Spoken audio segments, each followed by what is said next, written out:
Muito boa noite, pessoal. É uma satisfação estar aqui com vocês novamente. E dessa vez, dia 20 de março de 2022, né? Eu agora ainda estou falando português. Eu tenho uma convidada aqui muito especial, com quem eu venho mantendo uma relação profissional já há muitos anos, a professora Susan McReynolds, que eu já vou apresentar a vocês.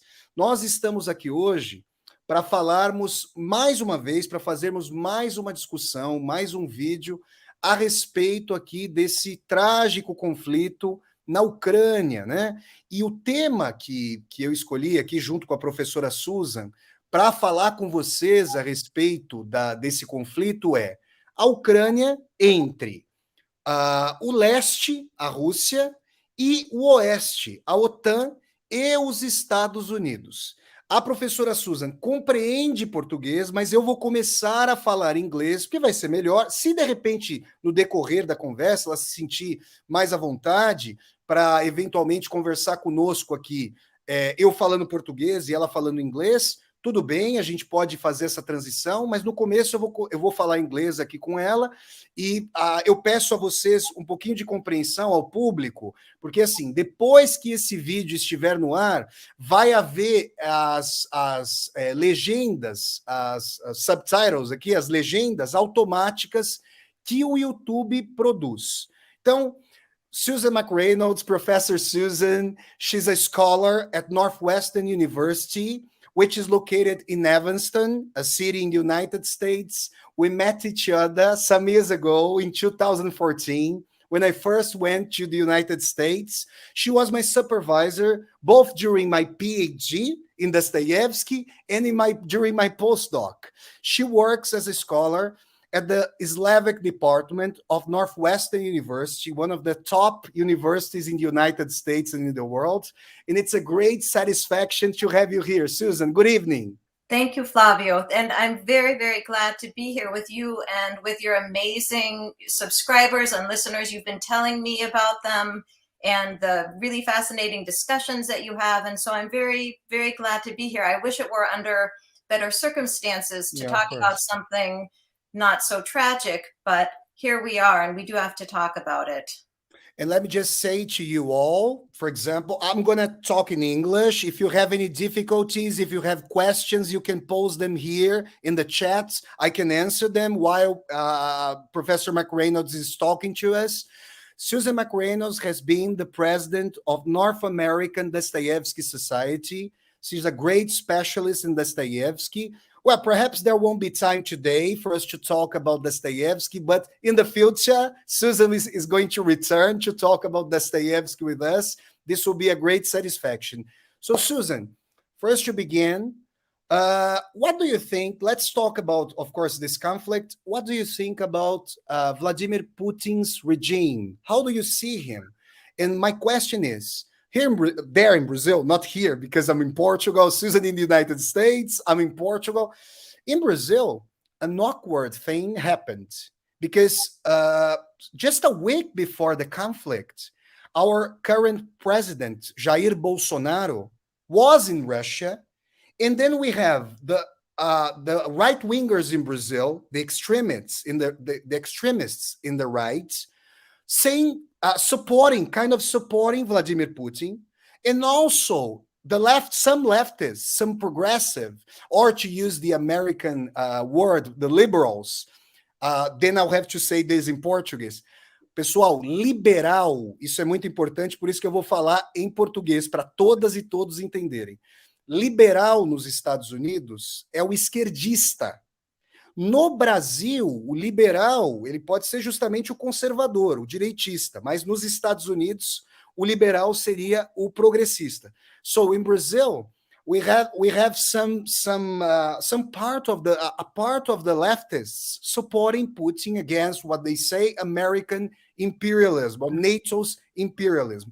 How do you see, as a scholar specialized in Russian history, culture, literature, how do you see Vladimir Putin's regime? And thank you very much for being here once again. Thank you again, Flavio. Well, this is A very difficult question, because even those of us who thought that we had some understanding of Putin and his regime, based on our knowledge of Russia and our experiences in the country and our understanding of its history and recent history, everyone, all of us, were all having day by day to revise what we thought we knew, right? Because the events of the past month have challenged everyone to revise and question how much they really understood, right? Because I don't think there's anyone who claims that they predicted this, right? There were people, there were many people who thought that it was possible, maybe even likely, but the ferocity, the absolute brutality of what has happened,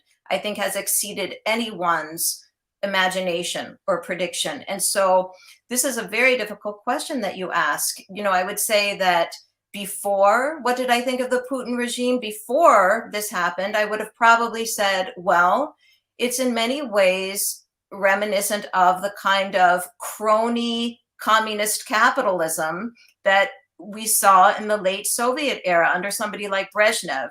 Let me just ask you this question for people to understand it. What do you mean by crony capitalism? Like with the a mixture of the Soviet regime and Russian capitalism. What do you mean by that? Yeah. So, well, crony, when we say crony capitalism in the United States, that's a slur. A slur is, it's an insult. It's a negative, derogatory term. And when you say crony capitalism in the United States, that is intended to reveal the fact that in the United States, there is no market capitalism. There is no free market, but it is a system that is rigged and corrupt, for the benefit of the big players, for large corporations, for inside lobbyists, and so on. It's not a free market. So when I say something like crony communist capitalism, that's a horrible kind of mishmash of things, right?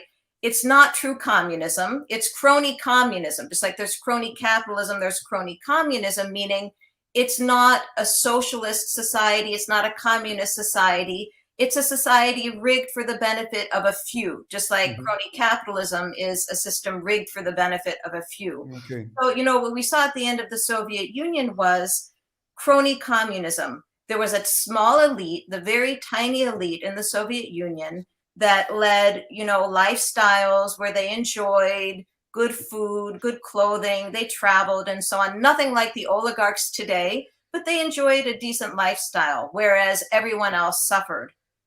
And what we have, and so if you had asked me in January what I thought of Putin and his regime, I would have said, well, it's only slightly different from the crony communism under Brezhnev, right? It's an oligarchy. There's a large number of people who are going to be permanently disenfranchised, right? Who really have very little opportunity for social and economic mobility. And yet there's this oligarchic class that is living the life of these global billionaires, right? And I would have said that might be able to go on almost indefinitely, right? Why would anyone want to change it? It's working for Putin and his family and for the oligarchs. So I think a lot of us would have said that it was fairly stable, right? That could have lasted a long time. Everyone knew that Putin was unhappy about Ukraine's independence. And it has nothing to do with NATO ambitions or EU ambitions. I'm going to pose you some questions about it later. But what I would argue is that when Putin claims that, Russia feels threatened by NATO or Ukraine's desire for EU membership, those are smoke screens. Those are excuses. There are Russians who have never recognized that Ukraine is a separate country, right? And this goes back, we can talk about it. I'll stop here because this goes back to their deep history. Last summer, I don't know if you've spoken to your subscribers about it, but last summer, Putin decided to become a published historian, and he published an essay. Yeah, I've read it.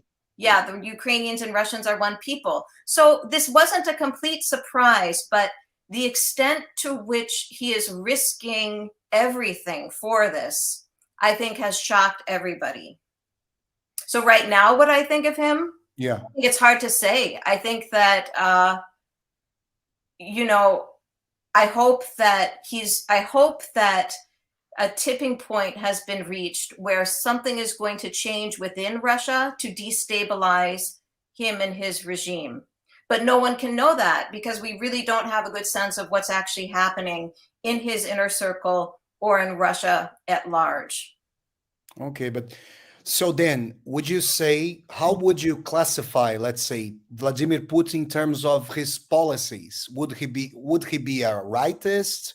Would you say he's an authoritarian leader, but also a fascist, for example? Yes, he's a fascist. Absolutely. So why would you say Vladimir Putin, his nationalism, his Eurasianism would be a fascist of a fascist type? Well, I mean, all you have to do, those of us who've watched things like the propaganda produced by the Nazis in the 30s and 40s, look at the rallies going on. Look at the mobilization of school children and the use of the symbol of the Z. You know, the aesthetics, life in Russia, daily life for normal people is being put on a fascist, a kind of fascist footing, right? And the Gleichschaltung, I don't know how you would translate that, but this attempt, Gleichschaltung is the word in German. Yeah, the way to organize history, right? And it also means bringing every dimension of society into agreement. So in other words, family, schools, education, everything has to be put on a fascist footing. And you see that happening in Russia today, how the schools are being forced to, you know, bring indoctrination about the war into the lessons, the daily life of very young children, right? So it's very reminiscent of the 1930s in Germany, even the way leading up to the attack on Ukraine, Putin had studied Hitler. I mean, the way Putin approached, the way Putin laid the groundwork for the invasion of Ukraine, he was exactly following Hitler's playbook. What did Hitler do in the 30s? He roused the German base, the German population, into anger and indignation, telling them that there were ethnic Germans, their people like them, ethnic Germans who spoke German, who were really part of the fatherland, but they were living under different governments in the Czech Republic, in Poland. And so Hitler whipped the German people up into this idea that they had an obligation to rescue and save their fellow Germans who were being persecuted. Right? Germans who were living under different governments. And so that was Hitler's pretext for invading Czechoslovakia and Poland, right? We're going there to save our fellow Germans. It's exactly what Putin did leading up to the invasion of Ukraine, creating this myth. It's a myth of, you know, Russians, ethnic Russians in Ukrainian territories being mistreated. So yes, he's a fascist. Let me just get this question. Maria Zakharova, who represents the Russian government, yes, she said something important, so I would like you to comment this. Well, you have, but actually let me quote her. She said the Russians, they haven't started a war. They are doing this special military operation. That's the way they call it. Right. And actually, by the way, inside Russia, if people, especially journalists or scholars, if they use another term, for example, calling it a war, they may be in trouble. They may go to jail yeah, they'll be arrested. Yeah, they may have troubles. But let me quote her just for you to comment. She said that, for example, Russia hasn't started a war. Russia is doing this special military operation to stop a war, which started after Crimea, and then the Ukrainian military, backed by the United States and NATO, they were, according to Maria Zakharova, they were bombing Donbas region. What would you say? She's lying. I mean, she's not Goebbels because she's not a mind. She's not writing or thinking anything. Who was one of Hitler's front men? Not Goebbels, but I've seen her. I've seen Russians before everything was shut down. I've seen Russians in chats refer to her as somebody who was in Hitler's regime, who was the spokesperson. She's lying. I'm trying to remember the names of there was this deputy, Hitler's deputy. What was his name? I'll look for that, and then we'll keep on talking. So you're saying she's lying. There was no bombing in Donbas region. No, and you know what I'm basing this on? I'm basing this on watching, up until very recently, watching Russian news sources, both official and like you and I, Flavio, we've been watching that. I was watching, the two the news source that was not government was TV Rain, Dost, and I was watching them until they were shut down, right after the invasion. So I'm getting my information from a variety of sources within Russia, right, that treated this. Do you have, this is a good question, because here in Portugal, I have no access to Russian sources, for example, and that's something very problematic in my view.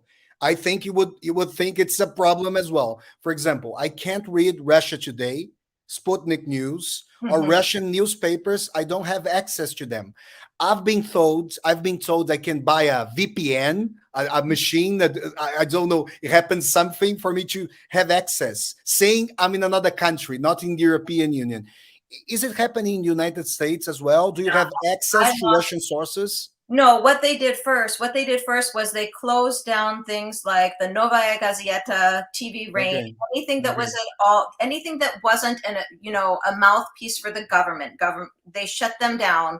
And then just recently, I think it was last week, YouTube and the web, they've blocked those official Russian sources, because then for a while I was still able to watch the official Russian sources, like, Pervy Canal for, Channel 1 with Vremya and so on. But yeah, now not even that. So just for us to have this discussion here, I'm going to bring some American considerations of American former politicians or thinkers about NATO's expansion, according to their view, for Professor McReynolds to comment here. So I'm going to quote now George Kennan. He was a former diplomat in Russia, and he thought that NATO's expansion towards Russian border would be a mistake. So he was saying, let's go back to almost the end of Soviet Union. United States had James Baker as the Secretary of State, and they were talking. He was talking to Mikhail Gorbachev. Yes. Mikhail Gorbachev is hated in Russia, and the extreme nationalists, they hate him. I've heard many things said about Gorbachev inside Russia, but especially because there was no treaty, though they didn't sign that NATO would not expand. And it didn't until 1997.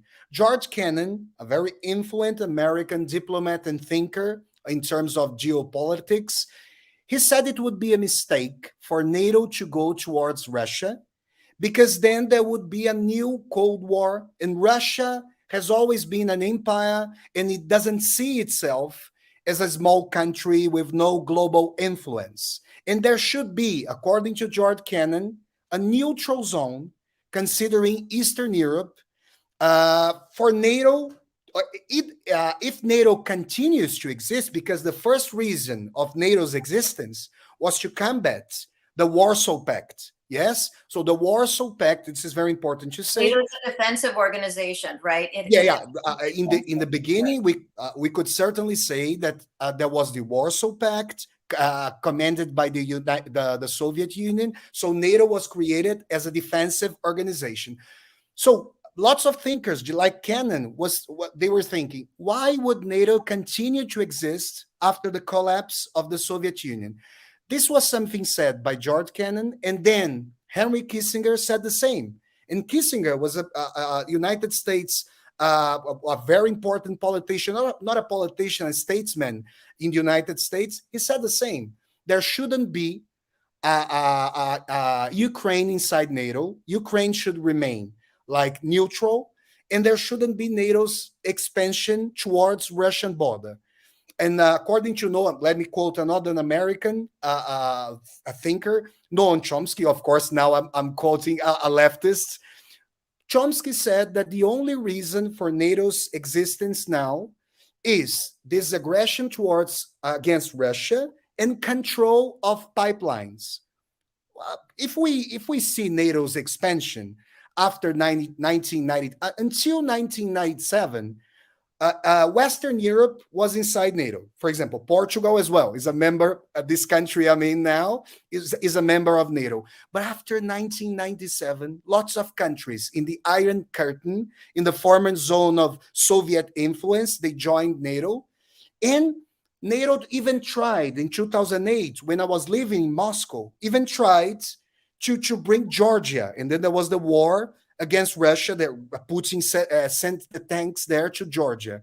So how would you comment this Western thinkers reasoning about NATO's expansion towards Russian border? Wouldn't it be reasonable to sit together and to discuss, to negotiate as great powers to establish some neutral zone, not to bring NATO close to Russia's border? What do you think? I think that even though they're very different, Chomsky, Kennan, and who was the other one you mentioned? Kissinger. Kissinger. Yes. They're all Western imperialists. They all have a very colonialist, imperialist mindset. Who are they to decide what should happen? Who are they to, they're talking like imperialists, that it's up for them, these imperialist men in the United States, whether Chomsky calls himself a leftist or not, he's thinking and talking like an imperialist. Who is he to tell countries like Lithuania, Estonia, Latvia, Poland, what they can and cannot do? Think about the arrogance of that, right? That is arrogant. Mm-hmm. Those are the imperialists there. And I'm going to call you out on your language a little bit when you say in 2008, NATO tried to get Georgia in, and that caused a war. You have to be very careful with your language. I'm friends with the person who was the U.S. ambassador to Georgia at the time. He's now at Northwestern. Georgia wanted to become part of NATO. Let's think about how this happened. This idea that NATO crept up onto Russia's borders is really a false way of describing the history. We have to ask ourselves, why did all those countries from the Baltics, from Estonia on down, Estonia, Latvia, Lithuania, Poland, those countries down, they asked to join NATO. They were not coerced. They were not pressured. So who is Kissinger and who are Kissinger and Chomsky to tell them they don't get to do that because it makes Russia unhappy? So I'm not going to let you portray this as NATO encroached on Russia. The countries that border Russia and that have thousands of years of history with Russia wanted to be part of NATO. I know the history of the Baltics. The three Baltic countries, Estonia, Latvia, and Lithuania, they were part of the Russian Empire, and they know what Russia is capable of, and they wanted protection from Russia. Poland is let me just get a point for you to comment on. Sure. Enrique, our follower here, is asking this: the people from those countries or the governments? Very good question. I would say that it was both. This is not, you cannot say, well, the governments wanted it, but it was against the popular will. Look at what's happening in Ukraine. In Ukraine, it is very much the people and the governments wanting the same thing.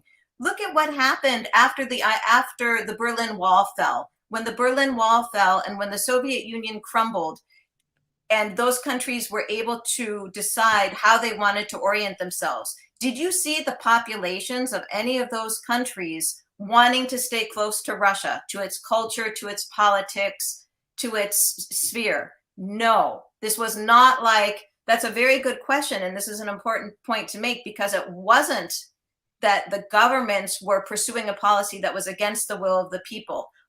You saw the jubilation in those countries. They had been part of the Soviet Russian sphere. All those countries had been part of the Russian buffer zone, that they were part of the zone of Europe that Russia had been using as its buffer. And they wanted to get away from that. So this is a very interesting point. Let's make a reasoning now. Imagine Cuba, Venezuela. I'm just making imagination here, or Mexico, if they wanted to join a Eurasian organization to have Russian and Chinese military support. How would the United States react to this supposed imaginary organization? Well, first of all, Flavio, that's a really good question to pose, because it's inconceivable. And the fact that we cannot conceive of Mexico wanting to draw closer to Russia. This is just, for example, it happened in 1962. So Cuba received Soviet missiles, and we know what happened in October 1962. Because, for example, I totally disagree with many of Putin's policies. I'm just making a point for us to know if there's some truth, even though there are other reasons we can talk about in Putin's ideology. In terms of realpolitik, like realpolitik in real policies, if there's no zone, neutral zone, for example. There will never be a neutral zone when Russia is one of the players. Russia will not tolerate a neutral zone. Okay, so that is kind of like liberal Western wishful thinking. There will be no neutral zone when Russia is one of the players. It's like Ukraine was kind of a neutral zone. And these countries in Eastern Europe, I forget the chronological order in which they joined NATO. But Poland, Hungary, right, Bulgaria, right. the Baltic states. Be clear, the people in those countries did not want to remain neutral. They wanted to join NATO. Okay. Let's also be clear that what Putin is afraid of, Russia will not tolerate a neutral zone. It wants a zone of what it had under the Soviet Union. In the Soviet bloc, behind the Iron Curtain, Poland was not neutral, right? Those countries were oppressed and exploited. Of course, being the Iron Curtain, of course. They were oppressed and exploited by the Soviet Union. That is the way Russia has a zone, a buffer zone.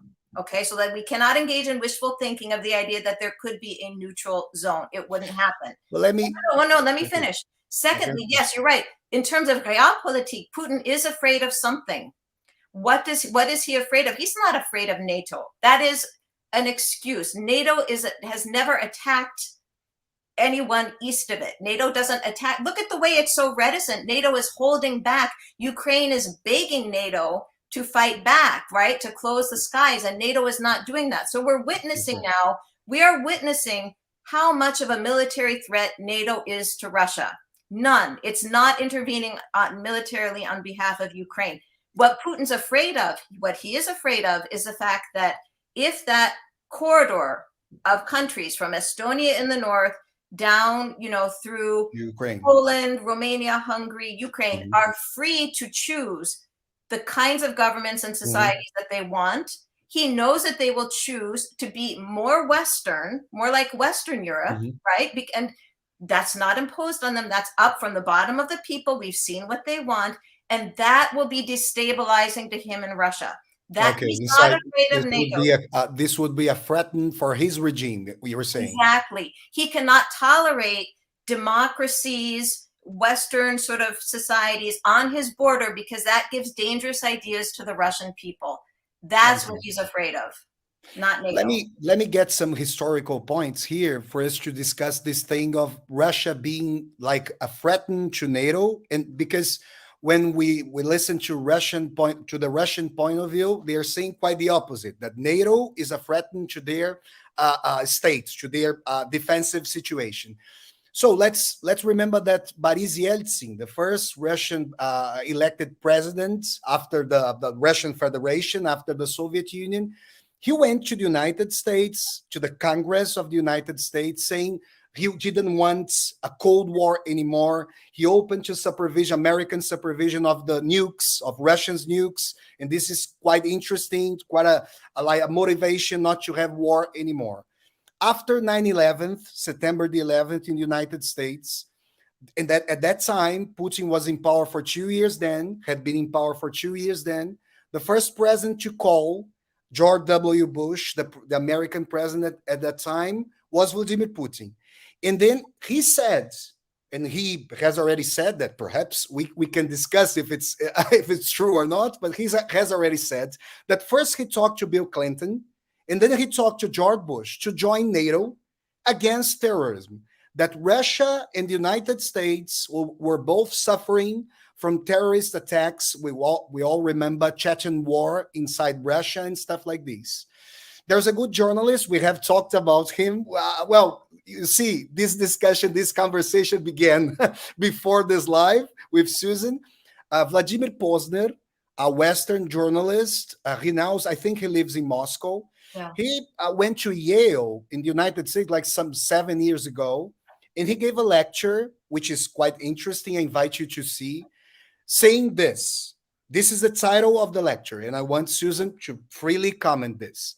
How the United States created Vladimir Putin. According to Posner's logic, Russia tried to be together with NATO, And perhaps the industrial military complex in the United States, I'm just reasoning this, needs to have some points, some arguments to expand, to spend a lot of money and for NATO's expansion. Because once Putin tried to join NATO and it was refused, and he tried to militarize Russia once again to be a global player, then there's a point. So there's an America point of view, a Western point of view, that Russia is a threatening, is threatening NATO.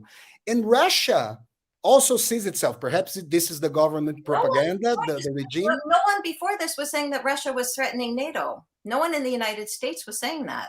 But for example, if Russia feels threatened, doesn't it have any point in this case? Why should NATO expand itself towards Russia's border? Because you are saying these countries, they want to join NATO, but what's the purpose of having NATO after the Soviet Union? What's the purpose of the organization? Well, here, clearly, people who live in the places that ring around Russia, from Estonia down to Ukraine, they have lived, like I was saying, their histories have been, they've suffered from Russian aggression for 1,000 years.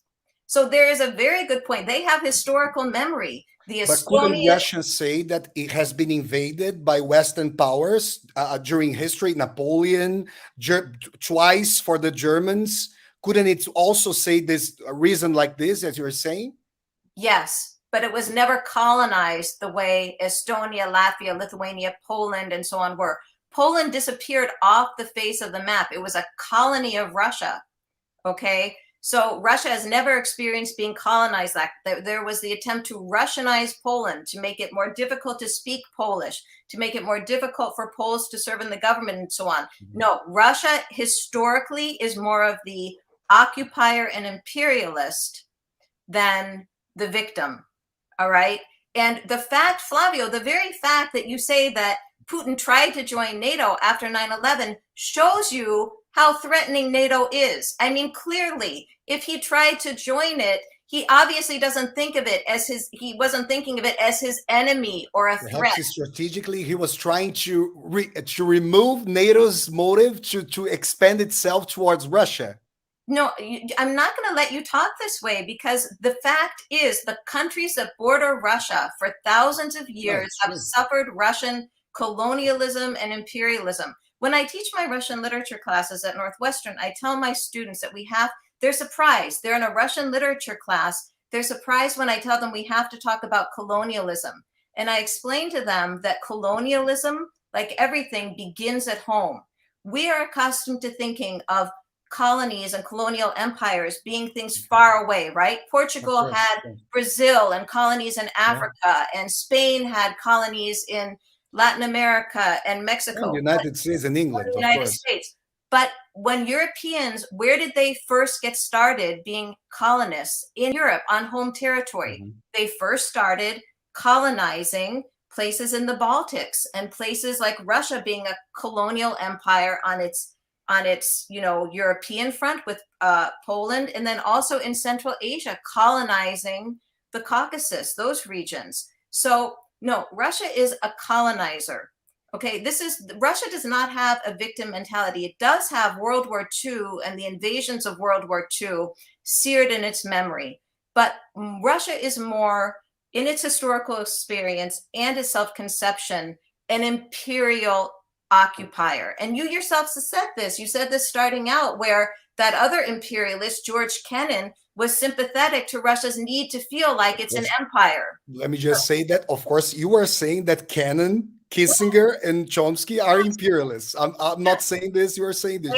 Just to when they think it's up for them to decide what another country gets to do, they're thinking like an imperialist. Yeah, but in terms of real, let's see, I theoretically, this is interesting what you're saying, but we know that in real life, let's say in real life, lots of countries are economically forced either to join an organization. They suffer a lot of political and economic pressure to join an organization. And things are not just like this, that we know that these representative democracies of our current days, they have lots of problems and they suffer a lot of pressures from, for example, the United States all over the world. But one interesting point is this. Let me bring China, because of course China is a player in this conflict as well.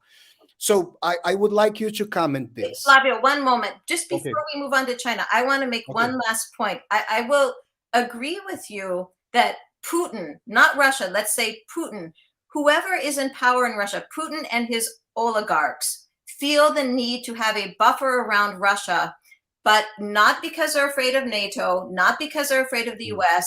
Because They of what? don't want liberal democracies right up on the Russian border, Okay. because that is a threat to their kleptocracy. That's a threat to their ability to rob and rule Russia like robber barons. Okay, so that there is a threat. They do feel a threat, and they do want to control those border areas, but I'm coming back to this point. This is very interesting. We are coming back to this point because I'm just, not that you see, people, we are having this good conversation here, and not that I agree with the Eastern view, but we have to bring it here for us to understand what is at stake. But let me bring this. For example, before some weeks before Ukraine's invasion, Xi Jinping and Vladimir Putin, they had a meeting, and we can certainly deduce that this invasion, I can't guarantee, but as we know, from what we know about history, this invasion could have been discussed between them. And the point is, China can be in the next decades the biggest economy in the world, in rivalry with the United States, and this is really amazing to see, because in the 80s China had China's economy had the same size as Brazil, and now it's almost getting to the United States. And then we have one of the biggest military powers of the world, in some aspects the greatest military power of the world, Russia, together with China. And then we can talk about the Silk Roads connecting the Far East, Central Asia, to Russia and towards Eastern Europe. Even towards Africa. China is trying to put the Silk Road from Pakistan and even into, they want the belt even going into Africa, is my understanding. Certainly. Let me just ask you this question. For example, after World War II, and Chomsky, I'm quoting Chomsky as well. So Europe was destroyed, both the Soviet Union as well, in Japan, and only the United States had half of world's income. So it was the wealthiest country ever.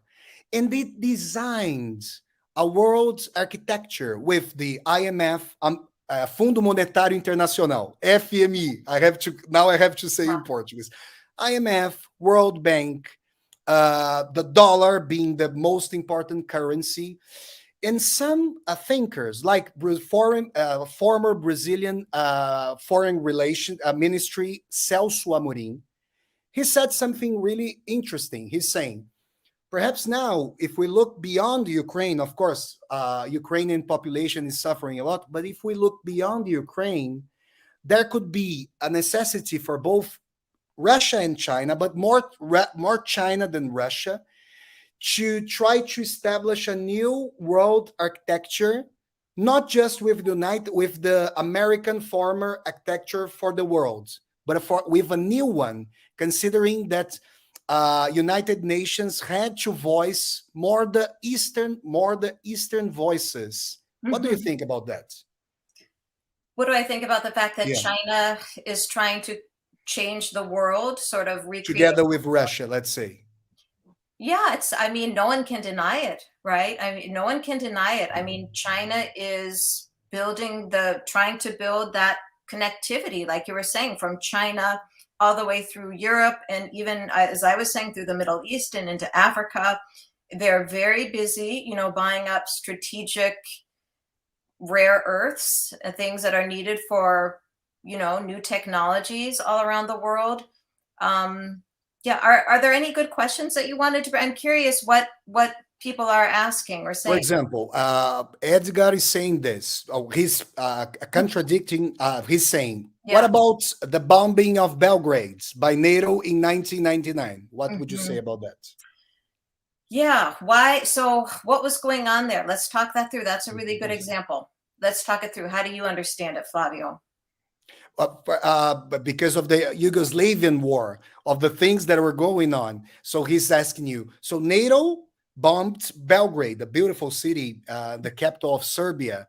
And then he's saying, this is one example of NATO's military operations, imperialist operations in Eastern Europe. What would you say? Yeah, that's a very good point. I don't remember a lot about that. Okay, so Yeah. at the time, let's remember, Slobodan Milosevic was well, we all remember who Slobodan Milosevic is. So there was this conflict between Serbia and Kosovo. Kosovo, and now this is something interesting for us to talk about as well. Yeah. So Kosovo has a Muslim majority, and it wanted to separate itself from, let's say, to be separated from Serbia, from the great Serbia of Slobodan Milosevic. And then what happened is, after the conflict in Bosnia, and everybody remembers what happened in Sarajevo, the siege of the city, this was horrible. And then the NATO bombed, yes, and it was against the United Nations, bombed Belgrade. And he's giving this example to say, NATO was used against the United States. Of course, we could mention, for example, what happened in Iraq in 2003 as well, when they said, for example, there were weapons of mass destructions in Iraq. And there wasn't, right? There weren't, right? So couldn't we use the same logic to question some NATO's and Americans' activities internationally? What would you say? No, it's a very good point, and I will go back and try to, refresh my memory more of what happened. And if Edgar is saying this, let me quote him again. The airstrikes, well, according to Edgar, I'm going to check this out to say to you, they went from March the 10th to June the 10th for 2 months. No, March, April, no, for 3 months. That's what he's saying. So he's giving an example of NATO's imperialism. What would you, how would you say about that? And that was NATO. That was NATO acting, not the U.S. So whose side was NATO on? Who within that conflict wanted NATO to be doing that bombing? Remind me. Well, actually, for example, Slobodan Milosevic was considered a war criminal. But at that point, at that time, Russia was completely knocked out. So, for example, some analysts, they analyzed United States wanted to show its muscles, to say, so Russia, now we can do whatever we want. And when you say NATO, I remember Donald Trump, former American president, saying that this NATO's countries, they should put more money in the military budget because NATO's military budget depends entirely on the United States. That was Trump's. I totally disagree with Trump's policies, but just quoting Trump, because he wanted NATO's countries in Europe to put more money. No.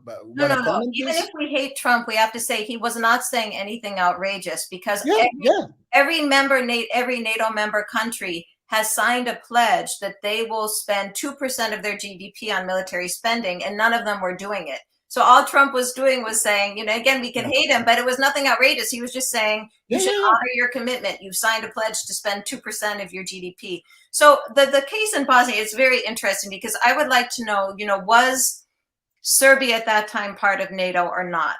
I don't know. So clearly, that was in 1999. Clearly, things have changed, because when Georgia even attempted, why don't we talk about this also? So I'm not, again, I'm not arguing against that. I'm saying I don't understand enough about that situation.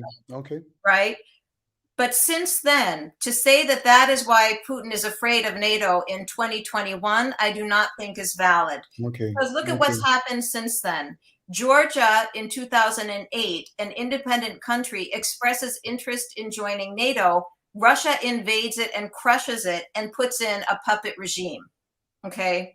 And NATO can intervene. So Putin's more recent experience of NATO was NATO not doing anything to intervene, right? Let's remember that. We're talking about Putin, Russia, invaded Georgia, crushed its legitimate government and installed a puppet regime when they wanted to join NATO, and NATO did not do anything in retaliation. So that, I think, has come since 1999, which is probably a little bit more important. Let me get one question here.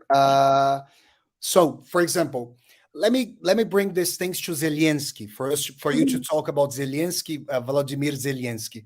So some analysts in Brazil, for example, they have said they have been reasoning that, for example, sometimes Zelensky says he wants to make peace with Putin's with Russia, saying that he could accept neutrality for the country. So he has said that once. Yeah. Then he has conversations with the United States, with NATO, with America's representatives, and then he's once again talking about continuing the war. So some analysts, yeah, there are lots of them, and then I can quote some analysts in Brazil from TV 247, where I actually work weekly, every Friday there, talking about literature and theater. They are trying to analyze this way. I would like you to ask you a question about Joe Biden, for example. Now we have talked about this. We talked about this before. One moment before we switch. What I want to, with all respect to the two listeners who posed the questions about NATO involvement, right? The bombing in Sarajevo, which I'm not questioning. In Sarajevo, in Belgrade. In Belgrade. I'm not questioning that it happened. I'm acknowledging that happened, and I'm saying I don't remember enough about that situation. I should go back and study it. But remember, my response to that would be to say that very different kinds of things have happened since then, showing Putin that NATO would not intervene on behalf of another country. And what I'd like to ask your listeners who are, challenging my assertion that NATO is not really a military threat to Russia. Well, we can say NATO has never attacked Russia militarily, right? And I hope it doesn't. I hope it doesn't. Now, I want to ask your listeners who are reminding me about the bombing in Belgrade, if they believe that this war was started because Putin feels afraid of NATO, which I don't agree, but if they really think that, what do they do about the fact, what do they say about the fact that there seems to have been broad Ukrainian support, public support, that the Ukrainian people want to join NATO? We don't have to go into this now, but I say, so is that just too bad for them because they happen to be next door to Russia? They're not allowed to choose their allegiances, right? It's not a question of national self-determination. That will be my next question for you. And then also look at what Putin is, look at the massacre of people in Ukraine. Is this really, if Putin was, if really the reason for this war was Putin was legitimately afraid of NATO being a threat, couldn't he stop now? I mean, after all the people that he slaughtered, really, does he really have to keep bombing and massacring civilians, women and children and hospitals in Ukraine so that he won't feel afraid of NATO? That's a rhetorical question. But, is this really necessary for Putin to feel safe? So, for example, some analysts in Brazil, they're saying that, for example, when we consider both Russia and the United States, a war for these countries with great powers in the world, a war is not just about geopolitics and foreign relations. It's all about, as well, internal policies. Wow. Joe Biden was having a crisis inside his government, was being questioned. We have read Trump's tweets questioning Joe Biden. I'm sure you have read them as well, that there was a lack of leadership considering Joe Biden. So my point is, now his popularity is being rising. Would you say that in some terms, and because of Russia's economic ties with Europe, and then America could supply some of Europe's necessity of oil with a higher price, perhaps? But would you say that there is an internal necessity for United States not to join a negotiation, a peace negotiation between Russia and Ukraine. I'm just quoting some analysis from Brazilian analysts here saying that, for example, there could be a necessity, it could be interesting for America's internal policy considering Biden's government. What would you say? I think that this war is not ultimately going to help Biden or the Democrats. It's not going to help them. It's not in their interest. So you're right. Biden his popularity was horrible. He had horrible ratings. Everyone, it's clear he's demented, right? He's a sick old man. He's not a trustworthy leader. So, and his ratings reflected that. He was really not doing well. But you can't have it both ways. You can't say that the war was caused because Putin was afraid of NATO and also somehow Biden's involved because it's helping raise his ratings. He is getting a little bit of boost from this, but it's not enough. It's because he's not going to handle it well. He's not going to handle it well. And he is not using this to sell American oil. In fact, what he's being criticized for is that he is still not increasing U.S. production of oil. He is going to the Saudis. He's trying for us. So he's keeping the United States in the position of importing oil, right? Far from exporting it. He's not. He's talked to Maduro in Venezuela. So instead of, no, that doesn't work. He's not using this to sort of boost the oil industry in the United States. I'm sure it will help them. But Biden's trying to get oil everywhere else except from U.S. domestic producers. No, but then I have to ask you this question since I mentioned Venezuela. Yeah. So we can have lots of criticisms considering Venezuela's government. There was an election with foreign people supervising the elections, and Maduro was reelected. And then the United States, and Trump was the president, said that Juan Guaidó was the real president. Yes, it's a fact. So the United States said, refusing Venezuela's, the people of Venezuela decision in the elections to say Guaidó was the president. And this is a question, this is the beginning of my question. Going back to Ukraine, we have to ask ourselves about what happened in 2014. Would you see what happened in 2014 as a coup d'etat or as an orange revolution? Because according to Russia's and other analysts' point of view, what was happening was these colorful revolutions. And there is a very good book by Andrew Korybko about the hybrid wars, in which he's saying that America's policies from 19th century, Mackinder, for example, a geopolitical analyst, was to try to bring some destabilization in the periphery of Eurasia. So the point was that some America rightists, they were backing this opposition movements considering Putin or both China and Taiwan. And some analysts, we have to talk about the Ukrainian extremists. They were behind what they call a coup d'etat in Ukraine. How would you say when they got rid of Yanukovych? Yeah, how would you see what happened in 2014 in Ukraine? Because after 2014, we have Crimea, then we have Zelensky, and then we have this crisis. How would you say? Would you agree? Because, for example, there's a documentary I would like to mention here, Ukraine on Fire. There is this winter in Ukraine, or the Netflix Winter on one. Fire, which is the one, which is the real one, the one that you're recommending by, what's his name, the Putin lover, Igor Lapatonok. No, you the told director. Not... And there is Oliver Stone. Let me just say that. You can certainly criticize it. Oliver Stone loves Putin. He's a Putin sympathizer. Yeah, he made the interviews. Believe anything that he says.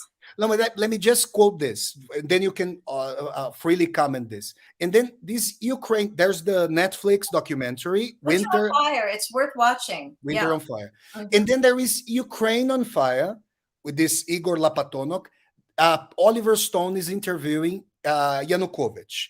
And then they are talking about a coup d'etat. How would you analyze this event in 2014 in Maidan Square in Ukraine? I think what happened was we saw the Ukrainian people doing exactly what Putin is afraid of and doesn't want happening anywhere near Russia's borders, which is that Yanukovych, who I think was legitimately elected, was pursuing policies exactly opposed to what people wanted. So the population in Ukraine wanted to join the EU, or is the EU or the common market? I forget. Yanukovych had promised to carry that out. Clearly then what happened was that Putin was telling Yanukovych not to do it. And so like the day before or something right before Yanukovych was going to sign these treaties, bringing Ukraine more into the Western European orbit, he backed out. That is what prompted the public uprisings. What we see in the Ukrainian people is that they carry the true democratic spirit of the East Slavs. The East Slavs who started in, the Ukrainian homeland, and then some went up to Belarus, some went to Moscow. They revolted against their government. I do believe that that was a legitimate public uprising. They were tired of they did not want a leader who was not a true Ukrainian leader, but who was a puppet of Putin, and they pushed him out. They pushed Putin's puppet out. And I'm sure that ever since then, Putin has been determined to crush Ukraine. He wants his puppet in there. Yanukovych was his puppet. What would you say? Because, for example, Putin has mentioned Stepan Bandera, a very important figure in Ukrainian nationalism. And then I could mention three, I would say, Nazi groups. I'm not saying Ukrainian nationalism is just formed by rightist extremists. My position is Ukraine has the right of self-determination, just like Venezuela. That's very important for us not to have two measures. Would you? So saying this, that I'm not just saying that Ukrainian nationalism is resumed by Svoboda, which means liberty, Pravi sector, which means right sector, and Azov movement, and they are neo-Nazis. They are Ukrainian, as we say in Brazil, Ukronazis, the Ukrainian Nazis. What would you say? Because some people in the documentary by Igor Lapatonok, they are saying that there were Western backing these movements, and they were behind what happened in Maidan Square, and they are backing the government. They are very well organized. They are part of an international Nazi or extremist organization, and they are supporting the government, this specific government. What would you say about that? Zelensky. They're supporting the Jew Zelensky.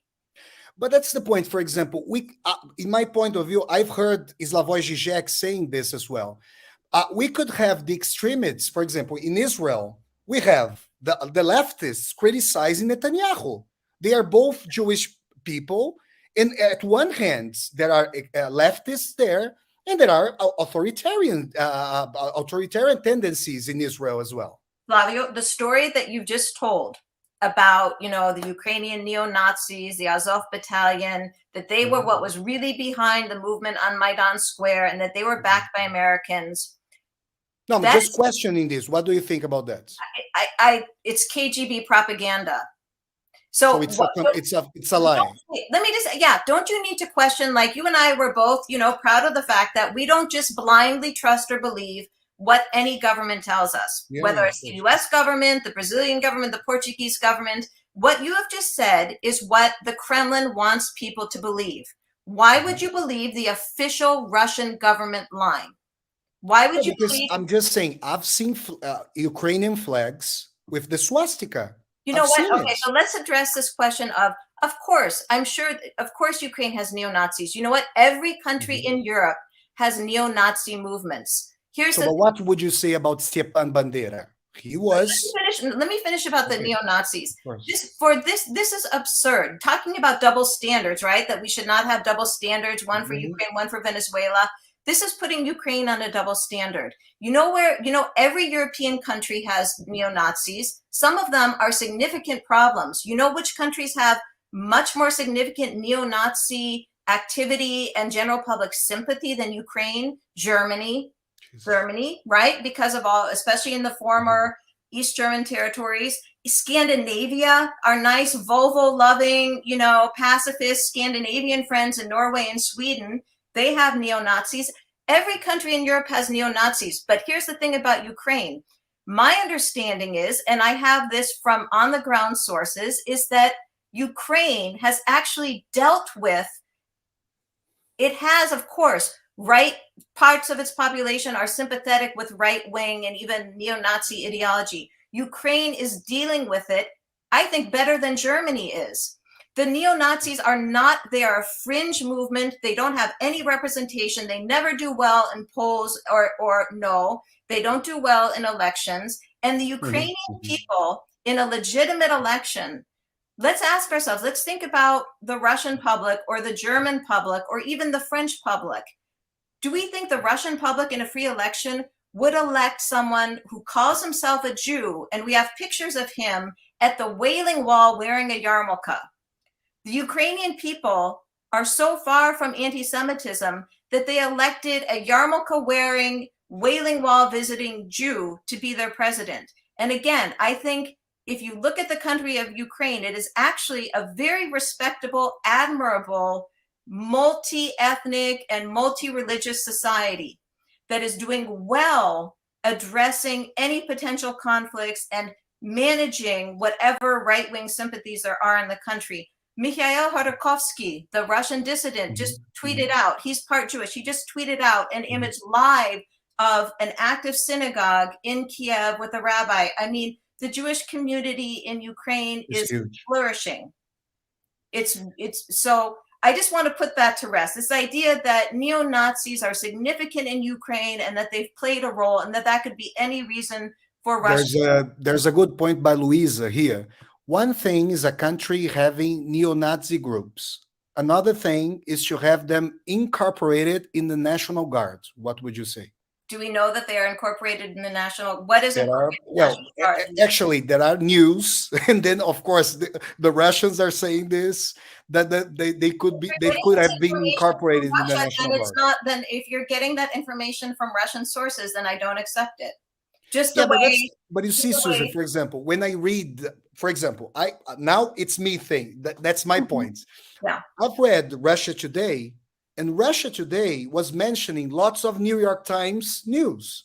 But when I read the New York Times, much of the time, I just see Western point of view. I don't see what Russian thinks. So in this case, if we see like this, and for example, one thing I just want to mention my point. I wouldn't say that a person is not an authoritarian one because of his or her identity. I have to look at the person's affiliations, his political history, and stuff like this. We have had in progressive. When you say that Ukraine has neo-Nazi leanings or sympathies, they are not going to elect a Jew, even if the Jew is authoritarian. No, yeah, I understand what you mean. But my point is, for example, when we go to Stepan Bandera, and for example, formerly in Ukraine, what happened? Because after Crimea, so Russian language, let me quote it once again, Russian government, for us to have this, and then Susan can comment this. Russian language was forbidden in schools. They had lots of problems. And it was a crime before. It was a crime to mention Bandera as a symbol for Ukrainian nationalism. Let's just remember here, Stepan Bandera praised Adolf Hitler after Operation Barbarossa. 8 days after the beginning of Barbarossa, they arrived in Ukraine, and they were thinking that Adolf Hitler would allow Ukraine, just like Hungary and Romania, to have a fascist regime commanded by them. And this was Bandera. When Bandera realized that Adolf Hitler was, of course, he hated the Jewish population, but he also hated the Slavs, as we know. So he wouldn't allow Ukrainians to have their own control in the country. Bandera was arrested by Hitler. But then the nationalists now, they are praising Bandera. And Bandera, I'm quoting this. He was saying, Ukraine should be governed by ourselves but in the middle of the New World Order by Adolf Hitler. It was a crime before to talk about bandera. Now it's not. And Russians are saying, because since you have mentioned, there is a huge Russian minority in Ukraine. They are there. They're Russian-speaking people. So they're saying they can't speak Russian. And let me just say this, and then you comment.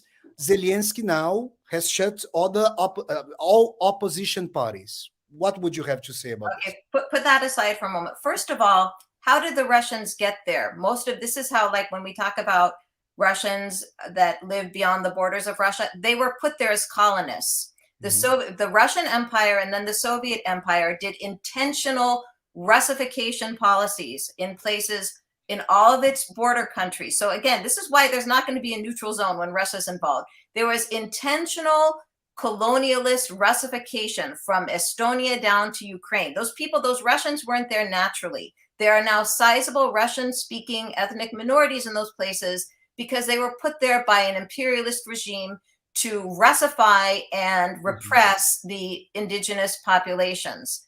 Secondly, the idea that those people in Donetsk and Luhansk were discriminated against or harassed is not true. That is KGB propaganda. That is what the Russian government is telling you. It's like what Hitler told people. Hitler told Germans that, you know, their fellow Landsleute, their fellow, you know, German people from the fatherland were being oppressed in Czechoslovakia and places like that. Because when you talk to people who've been there, they tell you that it is not true.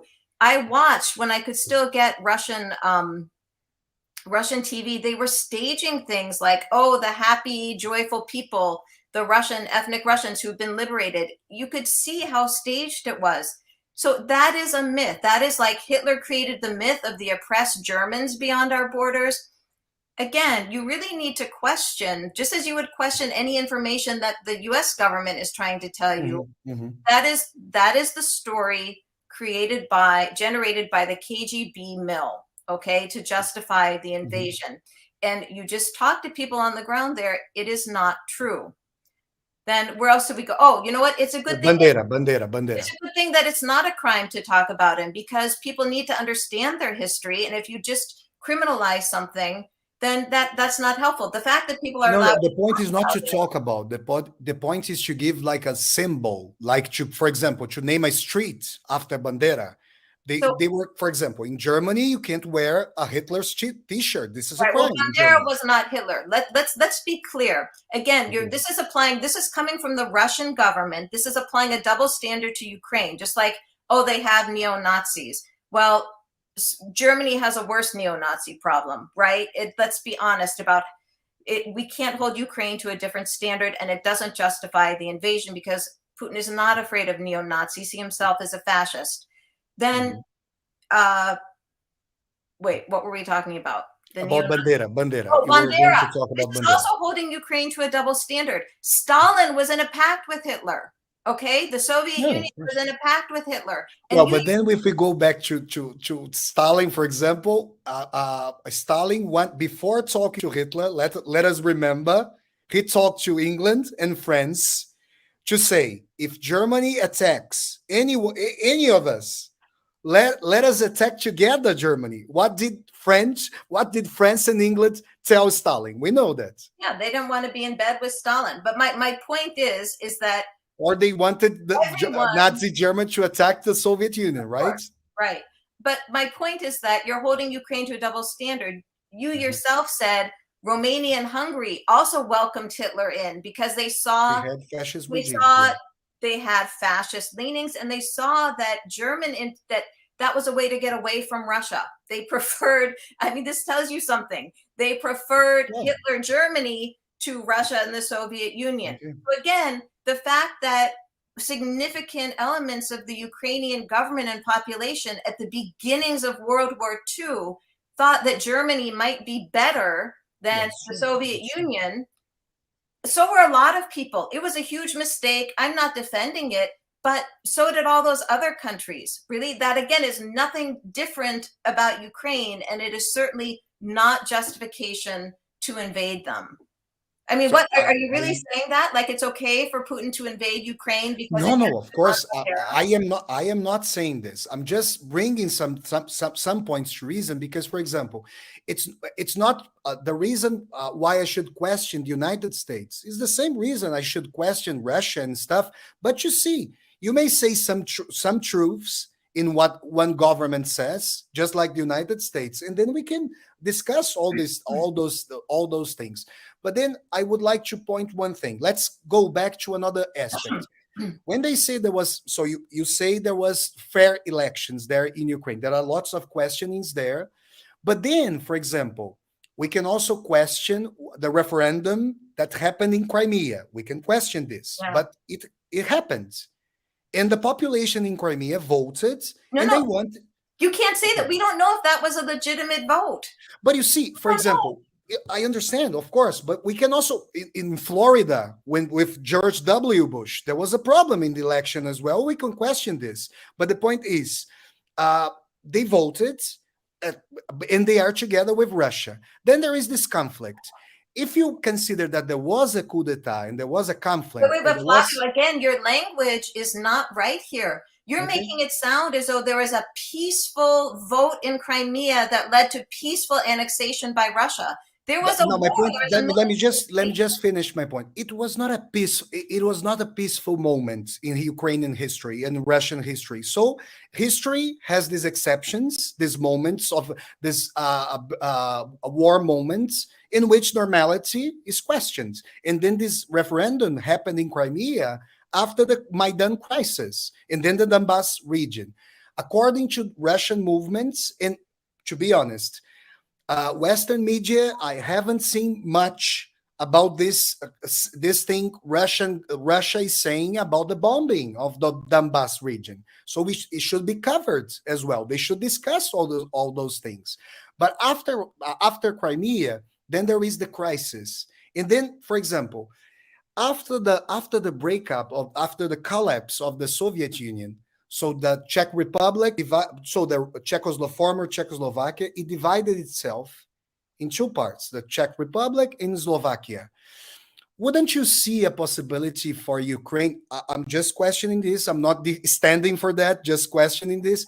Wouldn't you see a possibility for Western Ukraine, which really identifies itself? Probably there was Polish domination, Catholics that are like Hungarian signs in Western Ukraine. It was part of the Austro-Hungarian Empire stuff.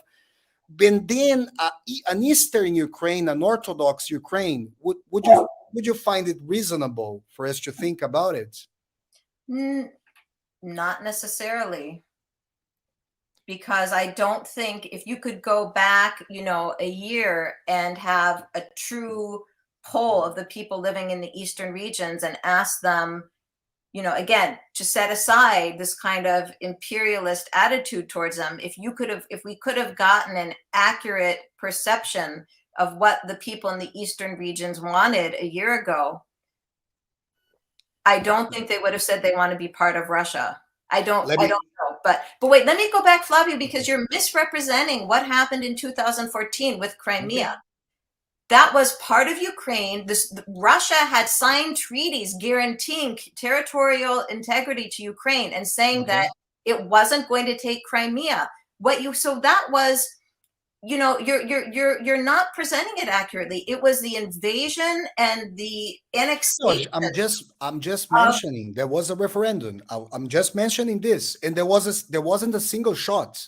There wasn't a war. There was a referendum. I'm not saying I would like to see to question the referendum. Okay, I accept that, but there was a referendum.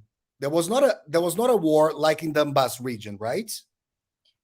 I think there was military involvement. I don't think it was a peaceful exchange. No, they certainly took government buildings. And there was a person here saying that Flavio Vassoler is standing for Russia. No, what I'm doing is this. Susan knows me. If I just bring here the Western point of views, we'll be having a very soft conversation. I want Susan to disagree with me so we can have this. I think this thing should happen in a negotiation table. So we are having a good discussion here, because if I just agree with Susan here, we won't have a good conversation, of course. Let me disagree with Susan, and then Susan can disagree with me. Let me make sure also that everyone understands that this is how Flavio and I interact. We've been having, this is fun. We enjoy this. We've been arguing like this since 2014. So yeah, that's true. That's true. Yeah, we're friends. So you were saying about Crimea. That I was saying that I thought you were misrepresenting how that happened. Also, look at the timing. That Putin was getting nervous. Maidan had happened, right? And so he was nervous. That's why he took Ukraine. Yeah. Let me now, I know, for example, I know you are not you can't foretell the future to say what's going to happen, but let's use Hegel's. You see, let me just present you once again Susan McReynolds. Besides speaking Russian, she's a great German specialist. Susan has a wonderful background in both the most prestigious universities in the United States, both Harvard and Stanford, and she studied German philosophy and literature. She can speak very good German. I've seen it, and she can speak very good German. You also speak German. Yeah. I've studied. Yeah, I can speak German, but let me quote Hegel. For example, for the objective, let me remember the objective possibilities of history. Yeah.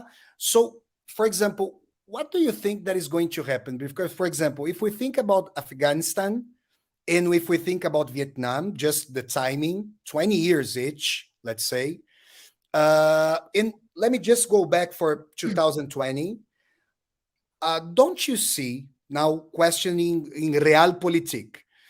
Do you think Russia and China, because I see them together, do you think they understood that America showed weakness after removing its troops from Afghanistan? And that's part of a huge geopolitical turn in world history in these terms, considering Russian and Chinese relations.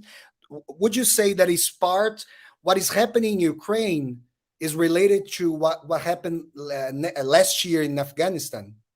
Oh, absolutely. I mean, it was a show of weakness, and I'm not arguing. Let me also, I want to make a point to make sure that everyone understands that, I am in no way, you see that I'm finding imperialism among American thinkers and politicians, even where you don't, Flavio. So I'm not going to be an apologist for American intervention and interference and military aggression around the world.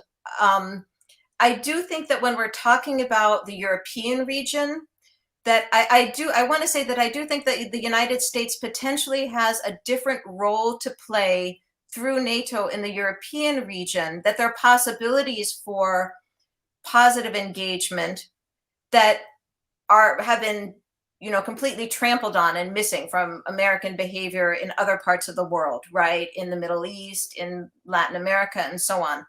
And I think this is witnessed by the fact that, again, just to go back to this, the societies in those countries that form the ring around Russia, they have shown where they want to orient themselves towards, right? Towards Western Europe. And so that is an opening for, I hope, some forms of positive engagement on the parts of the United States that can maybe be different from our, horrible track record, our horrible invasions and occupations around the world.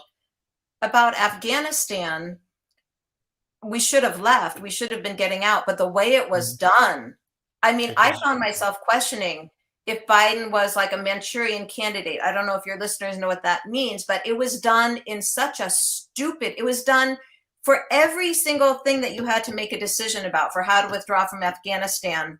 He chose the absolute worst, stupidest, most harmful, destructive choice, and so I found myself wondering, is this really just stupid, or is this somehow intentional? Right? Is there something else going on here?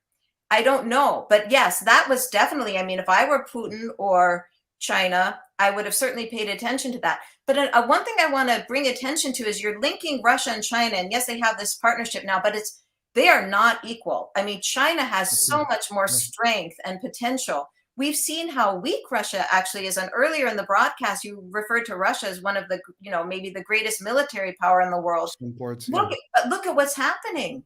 Look at this. Look at how horribly they're performing in Ukraine. I mean, we're seeing these images of their soldiers, their conscripts who are not well trained, who are hungry, who have poor equipment, who don't know what they're doing, right? So I think even it's hard to define because they have used hypersonic missiles now, and they are the only ones having this technology. United States released a plan to develop these missiles, right? Last year. But why on the ground do they seem to be so incompetent? Well, I wouldn't have this specific military knowledge. There are some analysts that are saying that it's going according to the plans, and of course, I've heard Western media saying they're not doing good. Let me bring this. Yeah. Let me bring this question here.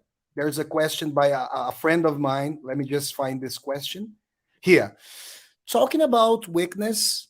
The results, Fernando, a friend of mine who is living in Mexico City now, talking about weakness, the results of the Ukrainian war, do you think they would be different or the same if Donald Trump was he was the president? What do you think would happen with Trump? That's such a good question. That's what everybody wants to know, right? Trump, I'll tell you what Trump wants you to think. Trump wants you to think that if he were president, Putin would not have invaded. Right. And this is a really interesting point because Biden, of course, the Democrats campaigned on portraying Trump as being compromised by Putin and Russia. Right. And we have, you can go back and see clips of Biden during the campaigning, during the election, saying things like, Putin's afraid of me. Putin's scared that I might win because if I win, things will be different for him.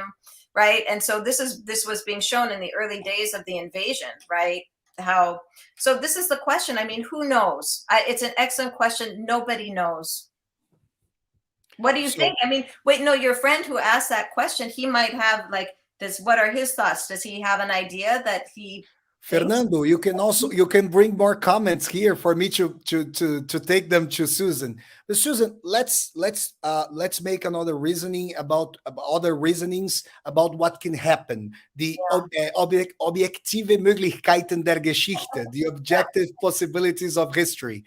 So, for example, let's imagine Russia takes control, dominates Kiev, for example, or the western part of Ukraine. Do you think they would, what do you think would happen? There are lots of reasonings about this. Of course, it's just speculation, but it's interesting to think about what would happen. For example, as a fait accompli, like the French expression, would NATO and the United States accept then? Would it be able to accept a neutral Ukraine? And do you think Russia would require that NATO retreats from Eastern Europe? But what Flavio, do you think would happen? Okay, well, if it happens? First of all, in the scenario that Russia wins, like that Russia controls Ukraine will not be neutral. Ukraine will be erased. And here's everything. Do you think? That's a question. Do you think they would eliminate Ukraine as an independent country? Absolutely. Ukraine would cease to exist. And here's another interesting thing about how propaganda works. And we know this from psychology, this idea of projection, right? Okay, I'll use a good example. If I think that if we're business partners and I'm cheating you, I'm somehow stealing money, I'm going to think that you're doing the same thing, right? Or I'll accuse you of doing the same thing. I judge you by myself. Exactly. And so when the KGB and Putin say that Russians in Ukraine were not allowed to speak their language and were harassed and everything, especially now after what has happened, if God forbid, if Putin wins, Ukraine will cease to exist. And then the nightmare of, it will be forbidding the Ukrainian language, forbidding any Ukrainian autonomous churches and things like that. It will be cultural genocide. Have you heard, Flavio, just in the past few days, we're finding out that from Mariupol, or one of the cities that has been obliterated. I mean, the process of erasing Ukraine is already well underway. Those people apparently, talking about, again, Putin being the Nazi, the fascist, They are taking thousands of people from Ukraine and sending them to camps in Russia. Jesus Christ. Jesus Yeah. Christ. Well, but another question for you. Considering last week, there were explosions 10 kilometers from Polish border, which is horrible to imagine that NATO would be engaged in this war. What do you think now should be NATO's position towards Russia in this moment? We have listened to Joe Biden saying that Russia, we would fight. I think he said this. I'm quoting him. We will fight for every inch of NATO's territory. A quote. But then we can deduce that we will not fight for Ukrainian territory. That's yes, the horrible thing. And this is the mistake that Biden and the West have been making. They've been telling Putin, they've been giving him permission to do certain things, right? By saying things like, we won't engage if you don't attack NATO, right? Why signal that? Why say that? Even if that's what you intend, why give him the open invitation? That's like giving him permission to do whatever he wants up to the NATO border. It's horrible strategy. It's horrible foreign relations. So what should be done according to your point of view? What should be done now? The way things are now. Yeah. Well, see, so and Flavio and I have had this conversation before, where I think that there are ways for NATO to engage more without it going directly to, nuclear conflict or all-out World War III. This is the mistake that the West has been in, right? The West, the leaders in the West, like Biden, have presented it as a choice between doing nothing in NATO or going to nuclear war in World War III. I think there are things in between, right? Okay. I really do think there are things in between. Such as I actually think that if NATO gave the Ukrainians more of the air cover that they're asking for, I don't think okay. You can say. I'm just suffering just to imagine this. I don't think that would lead directly to global World War III or nuclear war. I would take that risk. Because, for example, this happened in Syria and in Iraq, but they had no nukes. They didn't have nuclear weapons, but now Russia does, and Putin has said that. Right. In a 100% alert in the border. Yes. Don't you think it could risk a lot? We should de-escalate the situation. For example, we can't de-escalate. See, these are these false choices. What we have now, is this de-escalation? No, of course not. It's not. It's not. So there is no choice for de-escalation. There is no choice of peace. We cannot have peace. This is like, remember Neville Chamberlain saying, peace in our time. After he made his deals with Hitler, he said, we will have peace in our time. Well, no, we won't.